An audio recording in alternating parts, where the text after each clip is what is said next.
পুরাণকালের কথা। দেবতা ও রাক্ষসদের মধ্যে পারস্পরিক মতভেদের দরুন শত্রুতা বেড়ে গিয়েছিল। প্রায় দুপক্ষের মধ্যে যুদ্ধ বিবাদ হতো। রাক্ষসদের আক্রমণে একবারে সব দেবতা ভীতত্রস্ত হয়ে পড়লেন।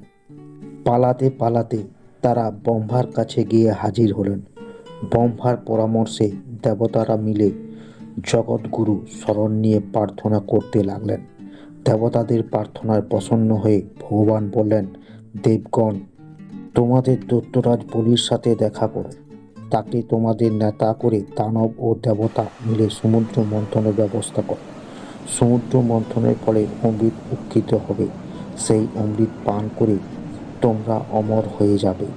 এ কথা বলে ভগবান অন্তর্ধান করলেন।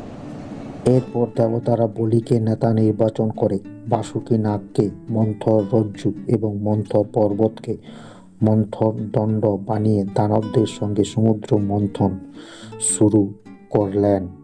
কিন্তু মনন আরম্ভ হওয়ার সঙ্গে সঙ্গে মন্দর পর্বত সমুদ্র ডুবে যেতে আরম্ভ করল। সকলেই ভীষণ বিব্রত হয়ে পড়লেন। শেষে হতাশ হয়ে তারা আবার ভগবানের শরণ গ্রহণ করে নিলেন। ভগবান তো সবই জানতেন। তিনি হেসে বললেন, যে কোনো কাজ আরম্ভ করার আগে গণেশকে পুজো করা উচিত।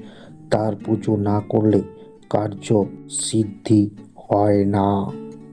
এ কথা শুনে দেবতারা গণেশের পুজো করতে লাগলেন। একদিকে যখন গণেশ পুজো হচ্ছে, তখন আর একদিকে নীলাময় প্রভু কুম অর্থাৎ কচ্ছপ রূপ ধারণ করে মন্দর পর্বতকে নিজের পিঠের উপর বসিয়ে নিলেন।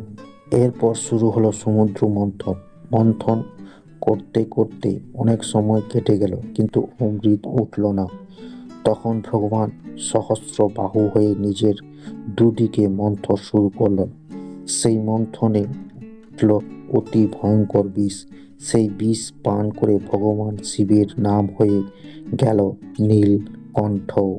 এইভাবে কামধেনু, উচ্চশ্রব নামে ঘোড়া, ঐরাবত হাতি, কৌস্তভ মুনি, কল্পবৃক্ষ, অপ্সরা বৃত্ত, ভগবতী লক্ষ্মী দেবী, বরুণী, ধনুক, চন্দ্র, শঙ্খ, ধরান্তরী এবং সর্বশেষ সমুদ্র থেকে অমৃত উঠে এলো। অমৃতের জন্য দেবতা ও দানব দুপক্ষের দাবি করতে লাগলো। ফলে ঝগড়া লেগে গেল। তখন ভগবান নিজে এক বিচিত্র লীলা করে অমৃত দেবতাদের দিয়ে দিলেন। অমৃত পান করে দেবতারা অমর হয়ে গেলেন। ফলে যুদ্ধে তারা বিজয়ী হলেন। বিজয়ী দেবতারা বারবার কুমরূপী ভগবানের স্তুতি করতে লাগলেন। তাদের বন্দনায় প্রসন্ন হয়ে ভগবান বললেন, দেবগণ, ভগবানের আশ্রিত হয়ে অর্থাৎ ভগবানের শরণাগতি নিয়ে যারা কর্ম করে তাদেরই দেবতা বলে। তারাই খাঁটি সুখ শান্তি এবং অমৃতত্ব প্রাপ্ত হয়। কিন্তু যারা অহংকার পূর্বক কর্ম করে তারা কখনোই অমৃত লাভ করতে পারে না।